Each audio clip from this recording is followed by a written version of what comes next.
I know you've worked many times before in the story departments and things like Tarzan and The Emperor's New Groove and Meet the Robinsons, and you directed Meet the Robinsons as your first feature. But for this, you're taking on one of the great icons of children and popular culture. Yep. I don't know if that felt like a lot of a weight on you, or whether it was quite a joy to be able to step into this world. Go ahead. Sorry. It was actually very freeing to begin a project where the world has been established, the characters have been established, we know how they sound, we know how they behaved. So instead of facing that terror of the blank page, we got to just start. Yep. We could immediately pick up our pencils and say, okay, what if Piglet and Rabbit fell into a pit together? What would happen? And ideas would just start rolling from that. So in a way, inheriting this cast of characters was, I think we felt, very creatively freeing. I know that Disney first brought Pooh out there in the 1960s. They had 3 featurettes, 1960s and the 1970s, which were released as a movie, The Many Adventures of Winnie the Pooh in 1977. For many people, this would look like a sequel directly to those particular outings, as opposed to the Heffalump movie and Piglet and Tigger. Was that the kind of criteria that you were sort of continuing on from that particular style, as opposed to the ones that came in between? Yeah, I mean, there was we had a very strong mandate from John Lasseter to really return Pooh to the roots, and to us that meant 2 things. It meant the actual stories that that A.A. Milne wrote and E.H. Shepard drew, and also those Disney films from the 60s. And so we kind of absorbed those. I mean, Steve had read the books as a kid. I never had, and so I was new to it. And so we read the stories, really absorbed the art, and watched those original featurettes, and until it became sort of innate in us, And then we were able to kind of key off of that. Well, I know that you have children yourself. I think it's 1 and 2, and well, I don't know whether you would actually sort of use them as a testing board, sort of give them ideas of what it looks like. Or I guess it's already been so well established. I don't know whether you would really need to. It doesn't exactly need to be screen tested in regard to what the look is, or I don't know. Was there much of that sort of preparation behind to figure out are we in the right direction, or was it always pretty much a given where you were going?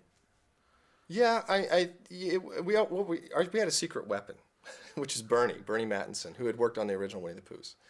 And he was sort of our Pooh guru in a way, and he worked with us in the story department, and he was integral to our story crew, because he sat in every meeting, and we always knew we were on firm footing if Bernie okayed it. If he laughed at it and felt we were in the ballpark, then we knew we were on firm footing. Of course, for some, the purists will say it's like trying to make a new Beatles song from old demos and some new overdubs. That notion that you're stepping into something that's been around for 80 plus years, and I don't know whether that was ever a concern. You know that you're sort of, as much as you are part of the Disney world, it's always hard to kind of capture the magic that people feel is kind of part of their childhood. Yeah, it's true.